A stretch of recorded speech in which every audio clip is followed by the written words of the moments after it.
नमस्कार दोस्तों। डेट आज की देखो 16 दिसंबर 2025 है। स्वागत है आपका एटोएल डिस्कशन में। आज देखो 3 इश्यूज हम डिस्कस करेंगे। सबसे पहले आर्टिकल हम डिस्कस करेंगे चाइना का जो ट्रेड सरप्लस है वो देखो $1 ट्रिलियन को पार कर गया है। तो एक तरफ ये चाइना की स्ट्रेंथ को दिखाता है, लेकिन दूसरी तरफ एक इम्बैलेंस स्ट्रेटजी को भी दिखाता है। क्या है उसे जानेंगे। दूसरे नंबर पे हम आर्टिकल आज डिस्कस करेंगे मनरेगा स्कीम को सरकार खत्म कर रही है और इसकी जगह एक नई स्कीम लेके आई है, लेकिन नई स्कीम में बहुत सारी कमियां हैं और जो राइट टू वर्क वाली जो अप्रोच थी ना वो अब जा रही है, वो दया वाली अप्रोच आ जाएगी, एश्योरेंस वाली अप्रोच आ जाएगी। तो क्या नुकसान होंगे डिटेल से डिस्कस करेंगे। और तीसरे नंबर पे ऑस्ट्रेलिया के शहर सिडनी में बोंडी बीच में एक जो मैसेकर देखने को मिला, 16 लोगों की जान चली गई, टेरर अटैक था, तो उसके बारे में हम जानेंगे। चलिए डिस्कशन स्टार्ट करते हैं। हमारी आज के डिस्कशन में जो फर्स्ट इंपॉर्टेंट आर्टिकल है वो देखो चाइना के ट्रेड सरप्लस से संबंधित है, जो कि $1 ट्रिलियन को पार कर चुका है। आप ना सिलेबस में जीएस पेपर 3 के इकोनॉमी और जीएस पेपर 2 के आईआर से इस आर्टिकल को रिलेट कर सकते हैं। तो ये सारी चीजें इस आर्टिकल में हम डिस्कस करेंगे। सबसे पहले माइलस्टोन, यानी चाइना का $1 ट्रिलियन का ट्रेड सरप्लस हो गया है, इसका क्या मतलब है। इसके बाद में हम पैराडॉक्स डिस्कस करेंगे कि चाइना का जो $1 ट्रिलियन का ट्रेड सरप्लस हुआ है ये चाइना की स्ट्रेंथ है या फिर इम्बैलेंस का साइन भी है, कैसे, क्यों राइटर ये बोलते हैं।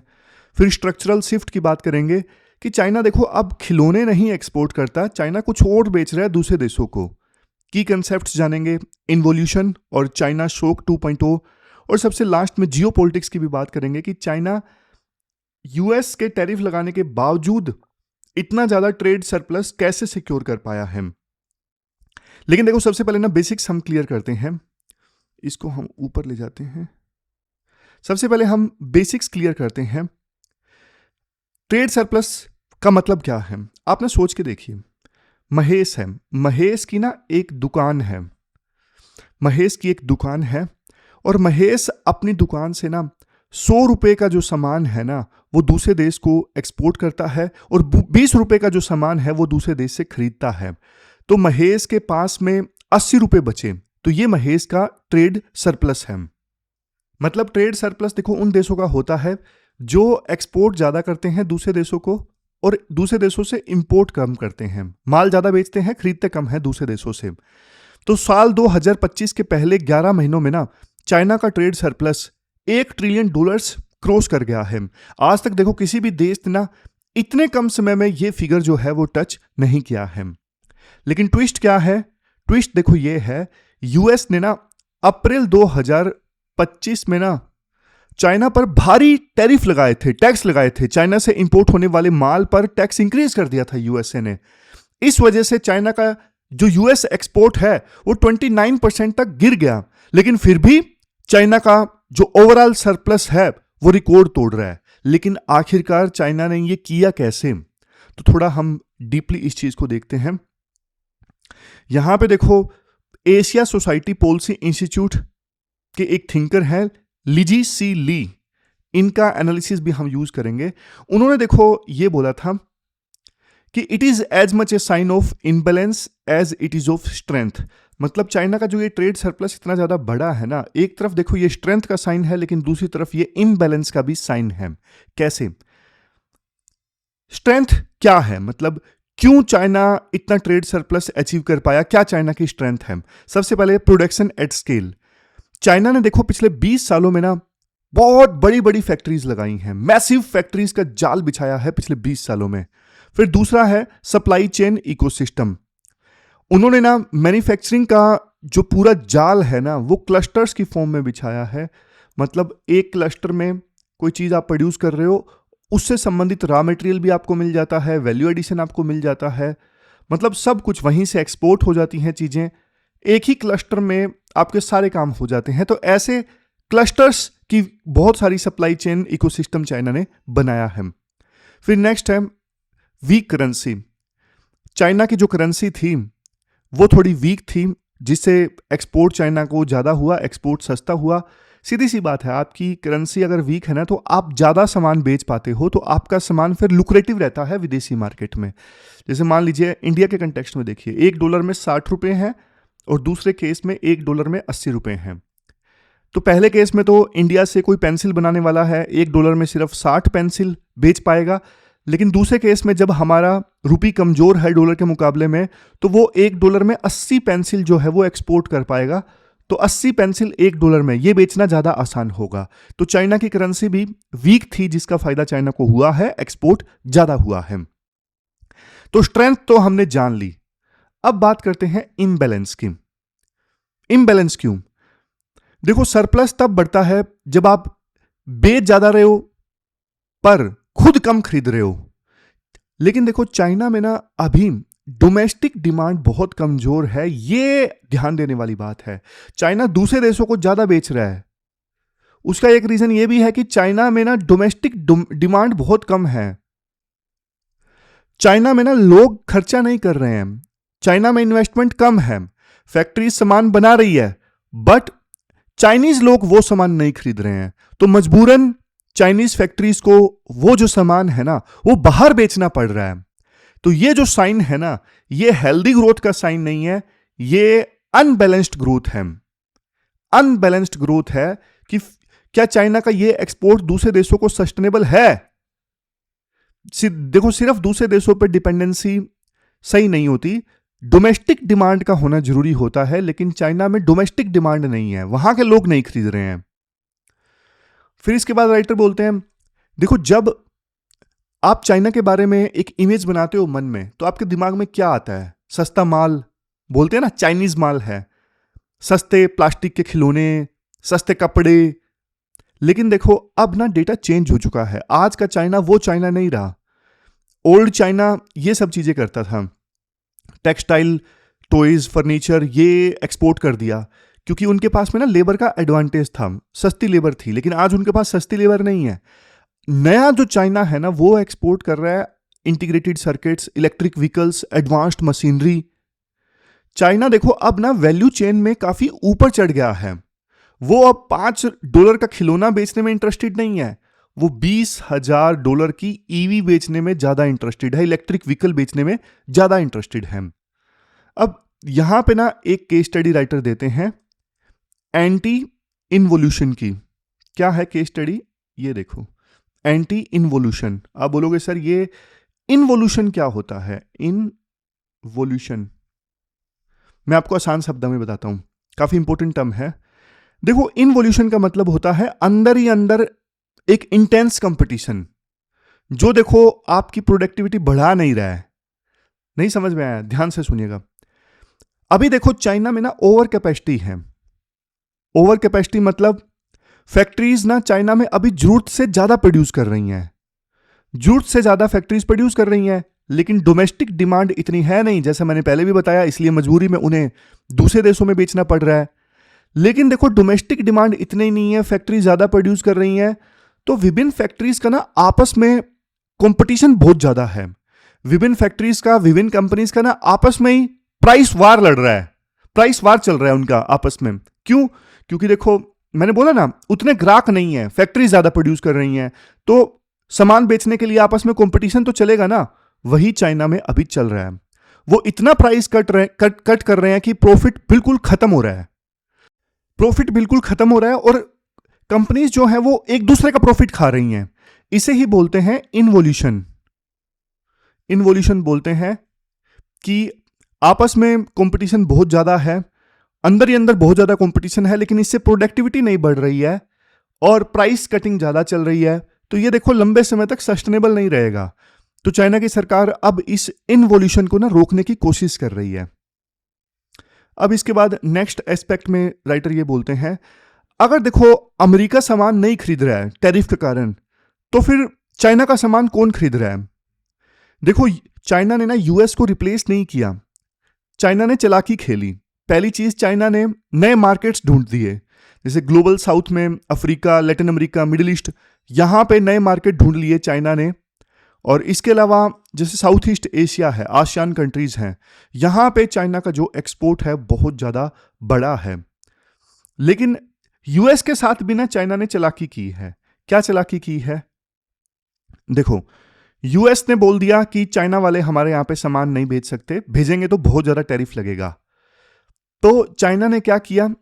चाइना ने स्ट्रेटेजी यूज की ट्रांसशिपमेंट की।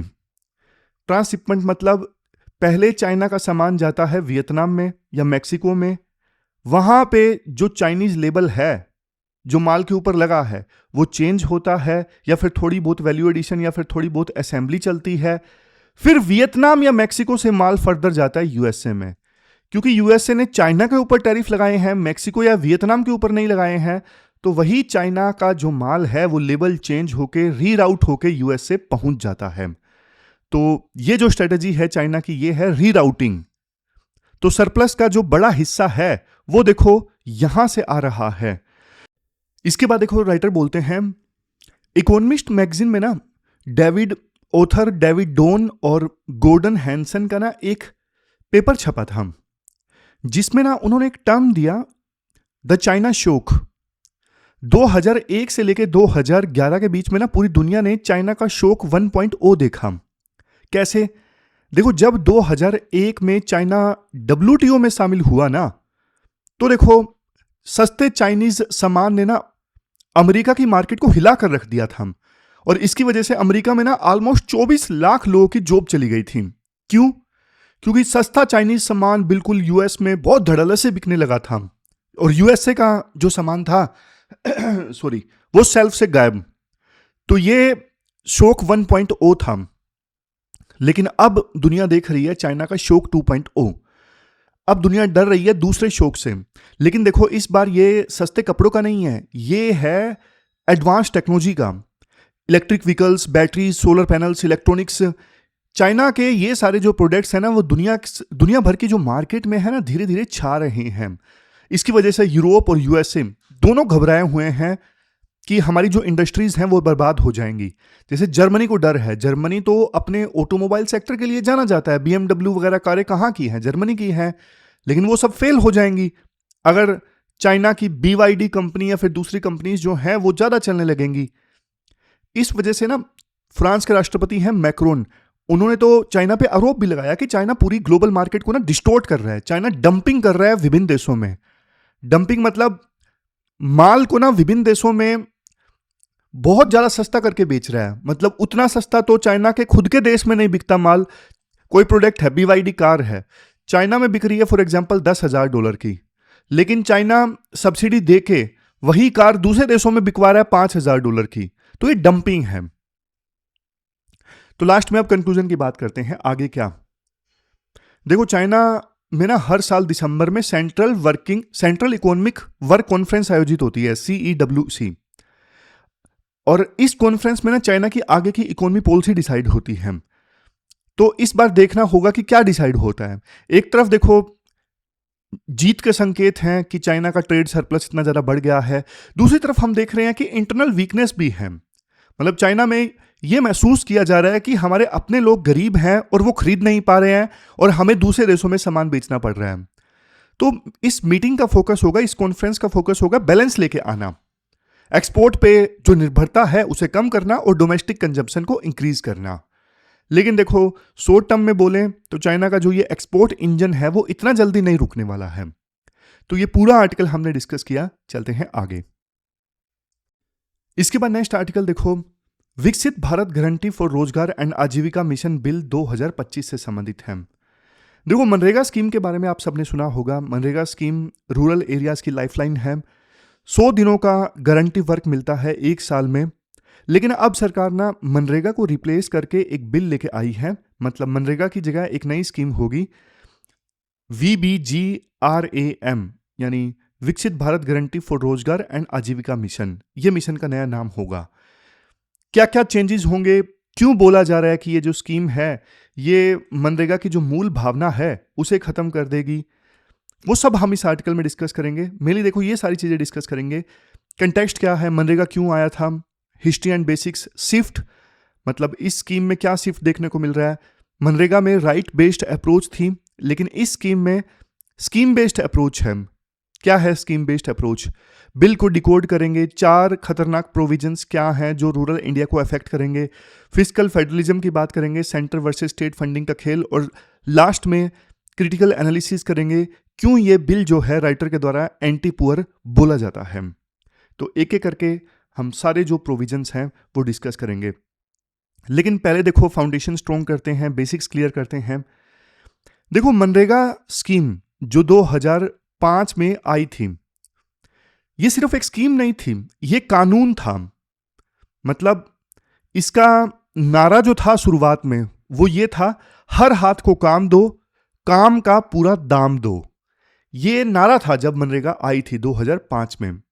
तो ये एक प्रकार से ना राइट टू वर्क था, काम करने का हक। आप ना बेसिक डिफरेंस समझो, जो मनरेगा से पहले की स्कीम्स हुआ करती थी ना, जैसे जवाहर रोजगार योजना, अब इनमें सरकार कहती थी हमारे पास में पैसा है, हम काम देंगे। लेकिन ट्रेंड को चेंज करते हुए जब मनरेगा स्कीम आई तो मनरेगा ने यह बोला तुम्हें काम चाहिए, मांगो, हमें देना पड़ेगा काम, 100 दिनों का काम देना हमारी गारंटी है, मतलब तुम मांगो तब हम देंगे। अगर सरकार 15 दिनों में काम नहीं दे पाई तो हम आपको अनएम्प्लॉयमेंट अलाउंस देंगे, यानी बेरोजगारी भत्ता देंगे। तो यह था मनरेगा का डिमांड ड्रिवन मॉडल की गारंटी दे दी गई कि आप काम मांगो, हम देंगे ही देंगे, अगर नहीं दे पाए तो एम्प्लॉयमेंट भत्ता देंगे।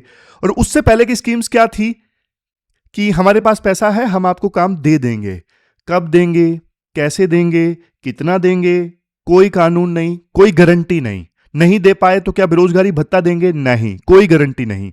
तो यह फर्क था। मनरेगा की जो स्कीम थी ना, अब इसने ना पावर ब्यूरोक्रेसी से छीन ली और पावर दे दी आम जनता को, तभी तो इसे बोला गया राइट टू वर्क। तो ये राइट बेस्ड अप्रोच का ना क्लासिकल एग्जाम्पल था मनरेगा। और संविधान का जो आर्टिकल 41 है ना, उसको बढ़िया से फुलफिल करता है। डीपीएसपी है काम देने से संबंधित, उसको बढ़िया से फुलफिल करती थी ये मनरेगा की स्कीम। लेकिन फिर आता है 15 दिसंबर 2025। 15 दिसंबर 2025 यानी कल का दिन, बिना किसी कंसल्टेशन के सरकार ने कहा मनरेगा खत्म, नया बिल आएगा जिसका नाम है VBGRAMG, जो हमने अभी डिस्कस किया ना, ये जो नाम था फैंसी सा, विकसित भारत गारंटी फॉर रोजगार एंड आजीविका मिशन, मनरेगा की जगह ये आएगा। तो अब बात समझ गए ना, ये फर्क है कि मनरेगा की जो स्कीम थी वो राइट बेस्ड थी कि काम देना पड़ेगा, डिमांड ड्रिवन थी, जब मांगो तब देना पड़ेगा। बजट बाद में फॉलो करता था, बाद में फॉलो होता था। जनता ने किसी साल ज्यादा काम मांग लिया तो कोई बात नहीं, बाद में बजट अप्रूव हो जाएगा। लेकिन ये जो विकसित भारत वाली नई स्कीम है ना, ये स्कीम बेस्ड होगी, ये एलोकेशन ड्रिवन होगी कि हम 10,000 करोड़ रुपए एलोकेट कर रहे हैं स्कीम के लिए और इतना काम मिलेगा, बस इससे ज्यादा नहीं मिलेगा। ये सिलेक्टिव होगी, जैसे सेंटर के द्वारा नोटिफाई किया जाएगा वहां पे लागू होगी। और इस स्कीम में अगर सरकार काम नहीं दे सकी तो कोई गारंटी नहीं है, कोई कानून नहीं है, ये सब चीजें हैं। अब इसके बाद राइटर कहते हैं नया जो ये बिल आया है ना, इसके देखो 4 प्रोविजंस मेनली खतरनाक हैं। जैसे सबसे पहले है अटैक ऑन डिमांड। मनरेगा में क्या था, गांव में डिमांड आई, बजट रिलीज हुआ, बॉटम अप अप्रोच थी। मतलब किसी गांव में महेश है, महेश के परिवार ने काम मांग लिया तो काम देना पड़ेगा और पैसा रिलीज हो गया ऊपर से, बॉटम अप अप्रोच। लेकिन नए बिल का सेक्शन 4 क्लोज 5 ये कहता है central government shall determine the allocation based on objective parameters. मतलब अब नीचे से डिमांड नहीं आएगी, ऊपर से डिसाइड होगा कि किस स्टेट को कितना पैसा मिलेगा। तो ये एलोकेशन बेस्ड मॉडल है।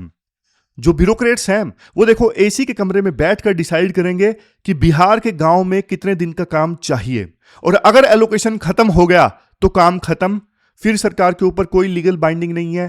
तो ये सबसे बड़ा गेम चेंजर है। गेम चेंजर नेगेटिवली है, पॉजिटिवली नहीं है, समझ गए? तो ये पहली चीज।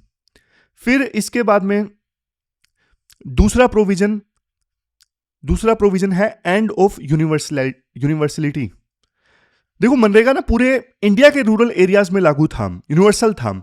लेकिन इस बिल का सेक्शन 5 क्लोज 1 ये कहता है स्कीम जो है वहां पे लागू होगी जहां पे सेंट्रल गवर्नमेंट नोटिफाई करेगी। मतलब सरकार चाहे तो देखो केरला में लागू करे, सरकार चाहे तो बंगाल में बंद कर दे। तो अब जो है इस स्कीम का ना पिक एंड चूज वाला सिस्टम बन जाएगा, जहां सरकार ने चूज किया वहां पे लागू होगी। और इसमें अब पॉलिटिकल बायस भी चलेगा। अब सरकार को कोई ओपोजिशन रूल्ड स्टेट पसंद नहीं है तो वहां पे लागू नहीं होगी, तो पॉलिटिकल बायसनेस चलेगी। यूनिवर्सल इंटाइटलमेंट जो है वो खत्म हो गई, जैसा मनरेगा में थी कि पूरे देश में लागू होगी, कहीं पर भी नीचे से डिसाइड होगा कि इस गांव में कितना काम मांगा जा रहा है, उसी हिसाब से बजट रिलीज होगा, वो खत्म हो गया। अब नेक्स्ट पॉइंट की बात करते हैं। सरकार कह रही है कि हमने दिन बढ़ा दिए हैं, हमने 125 कर दिए, पहले 100 थे।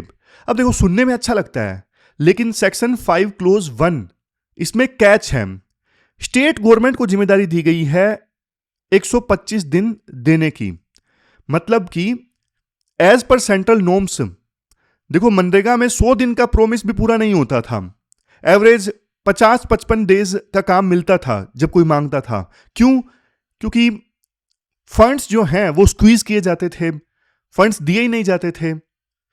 अब जब देखो राइट ही नहीं बचा, तो फिर 125 लिखो या 200 लिखो या 300 लिखो, क्या ही फर्क मिलता है, क्या ही फर्क पड़ता है। जब 100 दिनों का गारंटी वर्क देना पड़ता था, तब भी आप 50-55 दिनों का ही दे पाते थे, क्योंकि आपके पास पैसे ही नहीं बचते थे। अब आपने बोल दिया स्टेट्स काम देंगे 125 दिनों का, तो उनके पास कहां से पैसे आएंगे, और ना ही कोई गारंटी है। तो आप 300 भी लिख दोगे तो भी कोई फर्क नहीं पड़ता, क्योंकि पता है आप देने ही नहीं वाले हो। बात समझ गए? फिर इसके बाद नेक्स्ट पॉइंट डिस्कस करते हैं। नेक्स्ट पॉइंट है फंडिंग से रिलेटेड। ये पॉइंट देखो टेक्निकली काफी ज्यादा इंपॉर्टेंट है। देखो मनरेगा का फंडिंग पैटर्न क्या था। लेबर कॉस्ट 100% सेंट्रल गवर्नमेंट देती थी, और जो मटेरियल कॉस्ट था, भाई मजदूर कोई काम कर रहे हैं, क्या मटेरियल यूज हो रहा है, उसमें 75% कॉस्ट सेंटर देती थी, 25% स्टेट की तरफ से आता था। इसका मतलब अगर स्टेट के पास में पैसा नहीं भी है तो भी देखो लेबर का जो पैसा था वो सेंटर से आ जाता था, इसलिए नेशनल गारंटी थी। लेकिन नया बिल क्या कर रहा है, नए बिल का जो सेक्शन 22 क्लोज 2 है, वो देखो फंडिंग को स्प्लिट करता है 60-40 रेशो में, और नॉर्थ ईस्ट और हिली स्टेट्स के लिए ये रेशो है 90:10। लेकिन देखो अब ना नॉर्मली स्टेट्स को 40% पैसा अपनी जेब से देना पड़ेगा। सोचो, क्या बिहार है, यूपी है या उड़ीसा है, उसके पास में एक्स्ट्रा रेवेन्यू है इस स्कीम पे खर्चा करने के लिए? जाहिर तौर पे नहीं है। तो स्टेट्स ना स्कीम को डिस्करेज करेंगे, वो लागू ही नहीं करेंगे। वो कहेंगे काम मत मांगो, हमारे पास में 40% देने को नहीं है। तो सिस्टम देखो ऐसा बन जाएगा, सेंटर का पूरा कंट्रोल होगा इस स्कीम के ऊपर, लेकिन 40% पैसा स्टेट्स को देना पड़ेगा। तो एक्स्ट्रा खर्चा देखो स्टेट्स नहीं उठाएंगे। तो ये एक प्रकार से कोऑपरेटिव फेडरलिज्म का मजाक है, और स्कीम का जो भविष्य है काफी ज्यादा डार्क है। फिर राइटर थोड़ा सा ना क्रिटिकल एनालिसिस करते हैं, जूम आउट करते हैं। राइटर बोलते हैं, आप ना कोविड-19 की महामारी को याद करो। जब शहरों से मजदूर गांव गए थे तो उनको किसने बचाया? मनरेगा ने बचाया था। मनरेगा ने एक प्रकार से शॉक को एब्जॉर्ब किया था। अगर देखो ये नया बिल होता तो स्टेट्स के पास में पैसा ही नहीं होता, और मजदूर जो है वो कोविड-19 के दौरान भूखे मर रहे होते। फिर इसके बाद राइटर बोलते हैं, देखो ये जो स्कीम है ना, हमें जवाहर रोजगार योजना के जमाने में फिर से वापस लेके आ रही है। जवाहर रोजगार योजना में क्या था? गारंटी नहीं थी काम की, सिर्फ एश्योरेंस था कि हम आपको देंगे, लेकिन देते नहीं थे। एवरेज एम्प्लॉयमेंट एक साल में सिर्फ 10 दिनों से कम दिनों का मिलता था। मनरेगा ने उसे बढ़ा के एवरेज कम से कम 50 दिन तो किया। गारंटी 100 दिनों की दी थी, लेकिन एवरेज 50-55 दिन काम मिलता था। अब हम वापस एश्योरेंस के मॉडल पे चले गए हैं, कोई गारंटी नहीं है। मतलब सेंट्रल गवर्नमेंट दया करेगी तब मिलेगा, नहीं तो नहीं मिलेगा। वो राइट बेस्ड अप्रोच खत्म हो गई है। फिर इसके बाद राइटर बोलते हैं, देखो मनरेगा ने ना सिर्फ गड्ढा खोदना नहीं सिखाया, मनरेगा ने ना सोशल ऑडिट करना सिखाया, कि गांव के लोग मिलके मनरेगा की स्कीम की इंप्लीमेंटेशन के अकाउंट्स देखते हैं। मतलब जो लोग काम कर रहे थे, जो स्टेक होल्डर हैं, वही अकाउंट्स देखते हैं कि सब कुछ सही चल रहा है कि नहीं चल रहा है। करप्शन था मनरेगा स्कीम की इंप्लीमेंटेशन में, ये नहीं कहा जा सकता कि करप्शन नहीं था। डिलेड पेमेंट्स भी थी, लेकिन देखो फिर भी जो अभी स्कीम सेंट्रल गवर्नमेंट ने इन्विजन की है ना, इससे तो मनरेगा लाख गुना बेहतर था। तो सॉल्यूशन क्या है? सॉल्यूशन ये है कि नया बिल अभी पास नहीं हुआ है, आप इसमें सुधार करो, सुधार करो, कम से कम गारंटी को मत छीनो। मनरेगा में रिफॉर्म चाहिए थे, देखो टाइमली वेजेस चाहिए थे, सोशल ऑडिट को और ज़्यादा बेहतर बनाया जा सकता था, क्लाइमेट रिजिलियंस वर्क करवाना चाहिए था मजदूरों से गांव में, तो वो सब चीज़ें रिफॉर्म चाहिए थे। लेकिन सरकार जो बिल लेके आई है मनरेगा को रिप्लेस करने के लिए, ये तो देखो सब कुछ बर्बाद कर रही है, रिफॉर्म नहीं ला रही है। तो ये पूरा आर्टिकल हमने डिस्कस किया, चलते हैं आगे। इसके बाद नेक्स्ट आर्टिकल देखो, ऑस्ट्रेलिया के बोंडी बीच पे जो मैसेकर यानी नरसंहार हुआ है, इस बारे में है। आपने सिलेबस में जीएस पेपर 2 के इस टॉपिक से आर्टिकल को रिलेट कर सकते हो। जीएस पेपर 3 टेररिज्म से भी इस आर्टिकल को रिलेट किया जा सकता है। सोच के देखिए, सिडनी का सबसे बड़ा आइकॉनिक स्पॉट बोंडी बीच, लोग देखो वहां पे ना रिलैक्स करने जाते हैं। तारीख थी 14 दिसंबर, संडे का दिन था।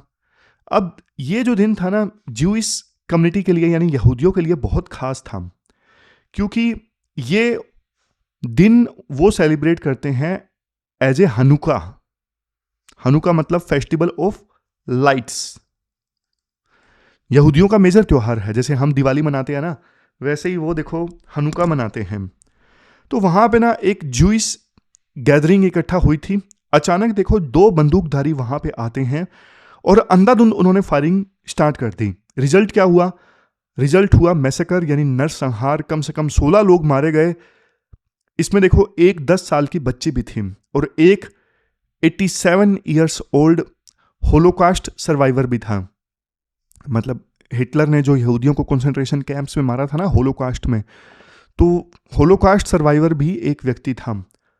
सोचिए, जो हिटलर के कैंप से बच गया वो सिडनी में मारा गया। 40 लोग घायल भी हुए। और देखो बाद में ना पुलिस ने आइडेंटिफाई किया, ये जो बंदूकधारी थे ना जिन्होंने ये टेरर अटैक किया, ये कोई आउटसाइडर नहीं थे। एक 50 साल का पिता और उसका 24 साल का बेटा, दोनों के पास में लाइसेंस्ड फायर आर्म थी। बेटा ऑलरेडी देखो ऑस्ट्रेलिया की इंटेलिजेंस एजेंसी के रडार पर था, वो पिछले 6 महीने से इन्वेस्टिगेशन में शामिल भी था।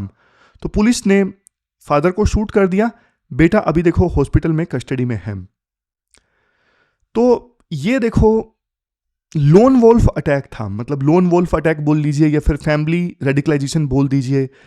जब रेडिकलाइजेशन घर के अंदर ही इतना होता है तो फिर देखो उसे डिटेक्ट करना ना बहुत ज़्यादा मुश्किल हो जाता है एजेंसीज के द्वारा।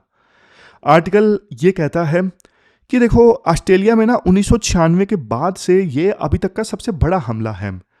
तो हमें ये पता होना चाहिए कि 1996 में ऑस्ट्रेलिया में क्या हुआ था। 1996 में ना वहाँ पे पोर्ट आर्थर मैसेकर हुआ था। तस्मानिया में एक व्यक्ति ने ना 35 लोगों को मार दिया था और वो ऑस्ट्रेलिया की हिस्ट्री का एक बहुत बड़ा टर्निंग पॉइंट था। उसके बाद ऑस्ट्रेलिया ने दुनिया के सबसे ज़्यादा स्ट्रिक्ट गन लॉज बनाए थे। 1996 की घटना के बाद ऑस्ट्रेलिया ने जो स्ट्रिक्ट गन लॉज बनाए उसके अनुसार ऑटोमेटिक राइफल कंप्लीटली बैन कर दी गई थी। उसके बाद से देखो ऑस्ट्रेलिया में ना मास शूटिंग्स लगभग खत्म हो गई थी।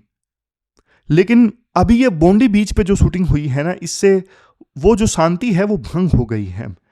ये दिखाता है कि स्ट्रिक्ट लॉज के बावजूद कुछ गैप रह गए, तभी देखो ये जो नरसंहार है हो उसका। अब देखो राइटर ना एक और ज्यादा गहरे मुद्दे पर आते हैं। इस हमले का मोटिव क्या था? Hate crime.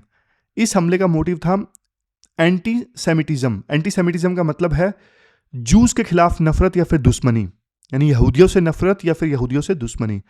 ऑस्ट्रेलिया में देखो जूस की पॉपुलेशन सिर्फ 0.4% है, लेकिन उन पर हमले लगातार ऑस्ट्रेलिया में बढ़ रहे हैं। आर्टिकल एक डेटा भी देता है कि अक्टूबर 2023 से लेके अक्टूबर 2024 के बीच, सितंबर 2024 के बीच में यहूदियों के खिलाफ हमलों के जो इंसिडेंट्स हैं वो 316% बढ़े हैं। 2-3 एग्जाम्पल भी दिए जाते हैं। जैसे पिछले साल अक्टूबर में बोंडी में एक यहूदियों के खाने की दुकान थी, वहाँ पे हमला हुआ था। दिसंबर में मेलबोर्न में यहूदियों का जो मंदिर होता है वहाँ पे बम फेंका गया। तो क्वेश्चन उठता है क्यों हमले क्यों बढ़ गए हैं? इसका सीधा कनेक्शन देखो 7 अक्टूबर 2023 से है, जब हमास ने इजराइल के ऊपर अटैक किया था और बदले में फिर इजराइल ने गाजा के ऊपर वार स्टार्ट कर दी थी।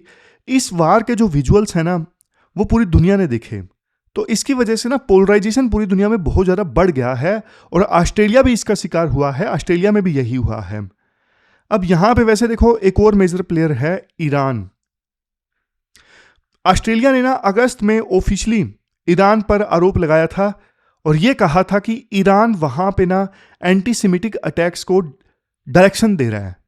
अब इसके रिस्पॉन्स में ना ऑस्ट्रेलिया ने ईरानियन एम्बेसडर को निकाल दिया था। तो इसे हम बोल सकते हैं स्टेट स्पॉन्सर्ड डिस्टेबलाइजेशन। मतलब ऑस्ट्रेलिया के अनुसार ईरान जानबूझ के हमारे देश को डिस्टेबलाइज करने की कोशिश कर रहा है, यहूदियों पे अटैक करवा के।